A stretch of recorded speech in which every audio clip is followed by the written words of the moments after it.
Song ಅದ್ಭುತವಾಗಿದೆ. ಏನ್ ಹೇಳ್ತೀರಿ ಸರ್? ಸರ್ ಸಾಂಗ್ ಅದ್ಭುತವಾಗಿ ಬರಕ್ ಕಾರಣ ವಿಜಯ್ ಸರ್, ಮ್ಯೂಸಿಕ್ ಡೈರೆಕ್ಟರ್. ತುಂಬಾ ಅದ್ಭುತವಾಗಿ ಟ್ಯೂನ್ ಕೊಟ್ಟಿದ್ದಾರೆ. ಅದಕ್ಕೆ ಲಿರಿಕ್ಸ್ ಬರ್ದಿರೋದು ಶ್ರೀರಾಮ್ ತಪಸ್ವಿ.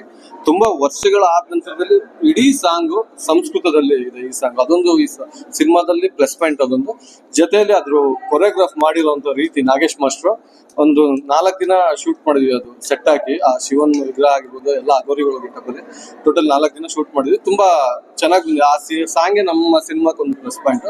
ಇಡೀ ಸಿನಿಮಾ ಶಿವಮ್ಮು ಹೀರೋ ಪಾತ್ರನು ಕೂಡ ಶಿವ ಅಂತಾನೆ. ಆ ಪಾತ್ರದ ಜೊತೆಗೆ ಆ ಶಿವಮ್ ಅನ್ನೋದು ಕ್ಯಾರಿ ಆಗ್ತಾ ಹೋಗುತ್ತೆ. ಈಗ ಈ ಸಿನಿಮಾದ್ದು ನಿರ್ಮಾಪಕರ ಬಗ್ಗೆ ಏನ್ ಹೇಳ್ತೀರಿ ಸರ್? ಸರ್ ಕೃಷ್ಣ ಸರ್ ಬಗ್ಗೆ ನಿರ್ಮಾಪಕರು ಸಿನಿಮಾಕ್ಕಷ್ಟೇ, ಬಟ್ ಒಬ್ರು ಬ್ರದರ್ ಇದ್ದಂಗೆ. ಯಾವ್ದೇ ಸಂದರ್ಭದಲ್ಲಿ ಯಾವಾಗ್ಲೂ ಫೋನ್ ಮಾಡೋರು, ಜೊತೆಲಿ ಬಂದ್ ನಿಲ್ಲೋರು, ಏನೇ ಪರ್ಸನಲ್ ಪ್ರಾಬ್ಲಮ್ ಆಗಿದ್ರು ಜೊತೆಗೆ ಬಂದ್ ನಿಲ್ಲೋರು. ಅದು ಬಿಟ್ಟು ಸಿನಿಮಾ ಅಂತ ಬಂದಾಗ ತುಂಬಾ ಫ್ಯಾಷನಬಲ್. ಫಸ್ಟ್ ಸಿನಿಮಾ ಆಗಿರ್ಬೋದು, ಒಂದೊಂದು ಯೋಚನೆ ಮಾಡಿ ಕೂತ್ಕೊಂಡು ಅಲ್ಲಿ ಹಿಂಗ್ ಮಾಡಿದ್ರೆ ಹಿಂಗ್ ಆಗತ್ತೆ, ಇಷ್ಟು ಬಜೆಟ್ ಆಗತ್ತೆ, ಹಿಂಗ್ ಮಾಡೋಣ. ಜಾಸ್ತಿ ಆದ್ರೂ ಸಮಸ್ಯೆ ಇಲ್ಲ, ಬಟ್ ಕ್ಲಾರಿಟಿ ಬರ್ಬೇಕು ಅನ್ನೋದು ಅದೊಂದು ಪಕ್ಕ ಅವ್ರ ಮೈಂಡ್ ಅಲ್ಲಿ ಅದೊಂದು ಇದಿದೆ, ವಿಜುವಲ್ ಹಿಂಗೆ ಬರ್ಬೇಕು ಅಂತ. ಆಕ್ಚುಲಿ ಈ ಸಾಂಗ್ ಪ್ಲಾನ್ ಕೂಡ ಅವ್ರದೇ. ನಾನ್ ಸುಮ್ಮನೆ ಕ್ರೆಡಿಟ್ ನಾನ್ ತಗೊಂಡ್ರೆ ಅದು ತಪ್ಪಾಗ್ಬಿಡುತ್ತೆ. ಈ ತರ ಒಂದ್ ಮಾಡಿದ್ರೆ ಚೆನ್ನಾಗಿರತ್ತ ಅಂದ್ರೆ ಓಕೆ ಸರ್. ಆಬ್ವಿಯಸ್ಲಿ ಹೀರೋ ಹೆಸರು ಶಿವ ಆಗಿರೋದ್ರಿಂದ ನಮ್ಮ ಸಿನಿಮಾ ಟೈಟ್ಲ್ ಆಪ್ಟ್ ಆಗುತ್ತೆ, ಮಾಡೋಣ ಅಂತ ಪ್ಲಾನ್ ಮಾಡಿದ್ಮೇಲೆ ನಾವು ಅನ್ಕೊಂಡಿದ್ ರೀತಿ ಬೇರೆ ತರ ಇತ್ತು, ಬಟ್ ಬಜೆಟ್ ವೈಸ್ ಜಾಸ್ತಿ ಆಗ್ತಾ ಇತ್ತು. ಲಾಸ್ಟ್ ನಾವು 2 ಕಾಲ್ ಶೀಟ್ 3 ಕಾಲ್ ಶೀಟ್ ಅಂದ್ರೆ ಎಕ್ಸ್ಟ್ರಾ ಆದ್ರೂ ಓಕೆ ಕೈ ಇಟ್ಬಿಟ್ಟಿದೀವಿ, ನಿಲ್ಸದ್ ಬೇಡ, ಕಂಟಿನ್ಯೂ ಮಾಡಿ ಅಂತ ಹೇಳಿ ಸಪೋರ್ಟ್ ಮಾಡಿದವರು.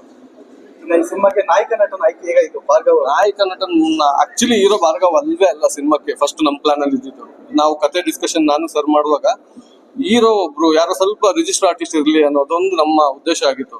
ಬಟ್ ನನಗೆ ಈ ಕತೆ ಜನರೇಷನ್ ಒಂದು 19 ರಿಂದ 21 ವರ್ಷದೊಳಗಡೆ ಇರುವಂತ ಒಂದು ಹುಡುಗ ಹುಡುಗಿ ಮಧ್ಯದಲ್ಲಿ ನಡೆಯುವಂತ ಕತೆ ಆಗಿರೋದ್ರಿಂದ ಹೊಸಬ್ರು ಇದ್ರೆ ತುಂಬಾ ಚೆನ್ನಾಗಿರುತ್ತೆ. ನನಗೆ ಆಕ್ಟಿಂಗ್ ಮಾಡ್ಬೇಕು ಅನ್ನೋದು ಬೇಡವಾಗಿತ್ತು ಸ್ಕ್ರೀನ್ ಅಲ್ಲಿ. ನ್ಯಾಚುರಲ್ ಆಗಿ ಅವ್ನ ಪರ್ಫಾರ್ಮೆನ್ಸ್ ಅಥವಾ ಅವ್ನು ಹೆಂಗಿರ್ತಾನೆ ಹಂಗಿದ್ರೆ ಚೆನ್ನಾಗಿತ್ತು. ಅದು ಆಗ್ತಾನೆ ಸ್ಟಡೀಸ್ ಮುಗಿಸ್ಕೊಂಡು ಬಂದಿದ್ರು.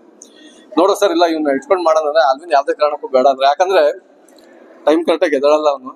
ಬೇಡ ನಾನ್ ನಾಳೆ ದಿನ ನಾನು ದುಡ್ಡು ಹಾಕ್ತಾ ಇದ್ದೀನಿ, ನಂದು ರೆಸ್ಪಾನ್ಸ್ ಇರುತ್ತೆ. ನೀನ್ ಬಂದ್ ನನ್ನ ಹತ್ರ ಕಂಪ್ಲೇಂಟ್ ಇಡ್ತೀಯ, ಅದಕ್ಕೆ ಬೇಡ ಏನ್ ಮಾಡ್ತೀಯ ನೋಡೋನು. ಇಲ್ಲ ಸರ್ ನನಗೆ 1 ವರ್ಷ ಟೈಮ್ ಕೊಡಿ, ಒಂದು 6 to 1 year ಪ್ರಾಕ್ಟೀಸ್ ಮಾಡ್ಸೋಣ ಅಂತ, ರಿಹರ್ಸಲ್ ಸ್ಟಾರ್ಟ್ ಮಾಡ್ಸೋಣ ಅಂತ. ಅವಾಗಿಂದ ಪ್ರೊಸೀಜರ್ ಸ್ಟಾರ್ಟ್ ಆಗಿರೋದು. ಒಂದಿಷ್ಟು ಫೈಟು, ಡ್ಯಾನ್ಸು, ಆಕ್ಟಿಂಗ್ ಕ್ಲಾಸು ಇದೆಲ್ಲ ಮುಗಿಸ್ಕೊಂಡ್ ಬಂದಾದ್ಮೇಲೆ ಸಿನಿಮಾ ಹೋಗೋಣ ಅಂದಾಗ ಸರ್ 2 ದಿನ ಫಸ್ಟ್ ಮಾಡಿ ಆದ್ಮೇಲೆ ನೋಡೋಣ. ಅವ್ರ ಮೈಂಡ್ ಅಲ್ಲಿ ಅದೇ ಇತ್ತು ಪಾಪ.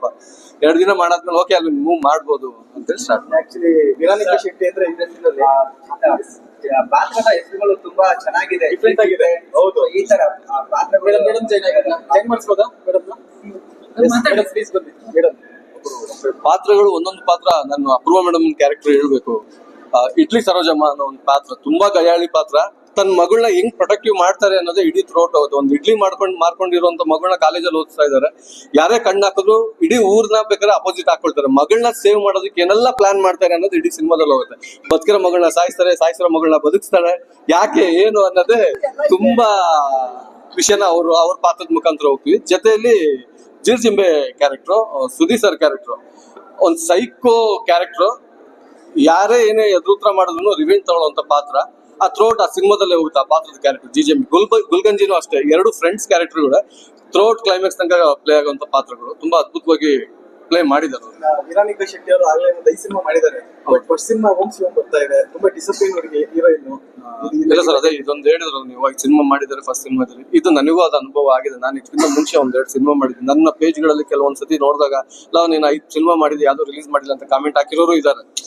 ಕಾರಣ ಅಲ್ಲಿ ಒಳಗಡೆ ಏನ್ ಪ್ರೊಡಕ್ಷನ್ ಅಲ್ಲಿ ಸಮಸ್ಯೆ ಇರುತ್ತೆ ಅಂತ ಅದು ಯಾರಿಗೂ ಗೊತ್ತಾಗಲ್ಲ. ನೋಡೋರಿಗೆ ಹೊರಗಡೆ ಇರೋ ಜನಕ್ಕೆ ಮಾತ್ರ ಏನೋ ಮಾಡಿದ್ರು ನಿಲ್ಸಿದ್ರು ಅನ್ನೋ ಬರುತ್ತೆ. ಸೇಮ್ ಅವ್ರಿಗೆ ಅಲ್ಲಿ ಪ್ರೊಡಕ್ಷನ್ ಪ್ರಾಬ್ಲಮ್ ಅಥವಾ ಏನೇನ್ ಪ್ರಾಬ್ಲಮ್ ಇರುತ್ತೆ ಟೀಮ್ ಒಳಗಡೆ.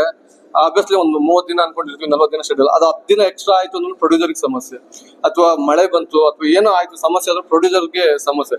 ಅವರು ಅಮೌಂಟ್ ರೆಡಿ ಮಾಡುವಾಗ ಅದು ಲೇಟ್ ಆಗೇ ಆಗುತ್ತೆ. ಅಂಡ್ ಮನಸ್ತಾಪಗಳು ಸಣ್ಣದು ಎಲ್ಲಾ ಕಡೆ ಇದ್ದಿದ್ದು ಯಾವ್ದು ಇಲ್ಲ ಅಂತಲ್ಲ. ಹಾಗಾಗಿ ಆಬ್ವಿಯಸ್ಲಿ ಈ ಸಿನಿಮಾ ರಿಲೀಸ್ ಆಗ್ತಿದ್ರೆ ಖುಷಿ.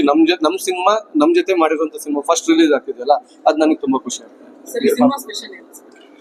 ಸಿನಿಮಾ ಸ್ಪೆಷಲ್ ಹೀರೋ ಹೊಸಬ ಆದ್ರೂ ಜೊತೆಲಿರೋ ಪಾತ್ರ ವರ್ಗ ಎಲ್ಲ ರಿಜಿಸ್ಟರ್ ಆರ್ಟಿಸ್ಟ್ಗಳು ಸಪೋರ್ಟಿವ್ ಆಗಿ ನಿಂತಿರೋದು. ಒಂದು ವಿಜಯ್ ಚೆನ್ನೈ ಅವರು ಬೇಸಿಕಲಿ ತುಂಬಾ ಅದ್ಭುತವಾಗಿ 4 ಟ್ಯೂನ್ ಕೊಟ್ಟಿದ್ದಾರೆ. ಜೊತೆಲಿ ನಾವು ಇಲ್ಲಿ ತನಕ ಒಂದು ಲವ್ ಸಬ್ಜೆಕ್ಟ್, ಪ್ರೀತಿ ಪ್ರಣಯ ಅಥವಾ ಎಂಡ್ ಆಗುತ್ತೆ ಯಾವುದೋ ಒಂದು ವಿಷಯದಲ್ಲಿ. ಬಟ್ ಈ ಸಿನಿಮಾ ಲವ್ ಮಾಡೋದ್ ಮುಖ್ಯ ಅಲ್ಲ, ಆ ಪ್ರೀತಿನ ಕೊನೆ ತನಕ ಹೆಂಗ್ ಉಳಿಸ್ಕೊಳ್ತಾನೆ ಹೀರೋ ಹೋರಾಡಿ ಅನ್ನೋದೇ ತುಂಬಾ ಮುಖ್ಯ. ಅದ್ರ ಜೊತೆ ಹೀರೋಯಿನ್ ಸಾಥ್ ಕೊಡ್ರ ಆ ಲವ್ನ ಉಳಿಸ್ಕೊಳ್ಳೋದಕ್ಕೆ. ಇವಾಗ ನಾವು ತುಂಬಾ ಜನ ನೋಡ್ತೀವಿ ಸೋಷಿಯಲ್ ಮೀಡಿಯಾ ಆಗಿರೋದು ಅಥವಾ ಮೀಡಿಯಾಗಳಲ್ಲಿ, 6 ತಿಂಗಳಿಗೆ 3 ತಿಂಗಳಿಗೆ 1 ವರ್ಷಕ್ಕೆ ಲವ್ ಮಾಡೋರ ಸಂಖ್ಯೆ ಇದೆ. ಅದ್ರ ಮಧ್ಯದಲ್ಲಿ ತನ್ನ ಪ್ರೇಯಸಿ ಇಲ್ಲ ಅಂದ್ರೂ ಏನೆಲ್ಲ ಅವ್ನ ಲೈಫಲ್ಲಿ ಆಗತ್ತೆ. ಇವಾಗ ನೀವೇ ನಾರ್ಮಲ್ ಆಗಿ ಯೋಚನೆ ಮಾಡ್ಬೋದು, ಇವತ್ತೊಂದು ನಿಮ್ಮ ಹತ್ರ ನಿಮ್ ವಸ್ತು ಒಂದಿದೆ, ಮೊಬೈಲ್ ಇದೆ, ಇಮಿಡಿಯೇಟ್ಲಿ ಕಳೆದೋಯ್ತು, ಆ ಫೀಲ್ ಹೆಂಗಿರುತ್ತೆ ನಿಮಗೆ? ಅದೇ ಮೊಬೈಲ್ ಅರ್ಧ ಗಂಟೆ ಆದ್ಮೇಲೆ ನಿಮ್ ಕೈಯಲ್ಲಿ ಸಿಕ್ಕಿದ್ರೆ ಆ ಫೀಲ್ ಹೆಂಗಿರುತ್ತೆ? ಆ ಇಡೀ ಸಿನಿಮಾ ಆ ತರ ಹೋಗುತ್ತೆ.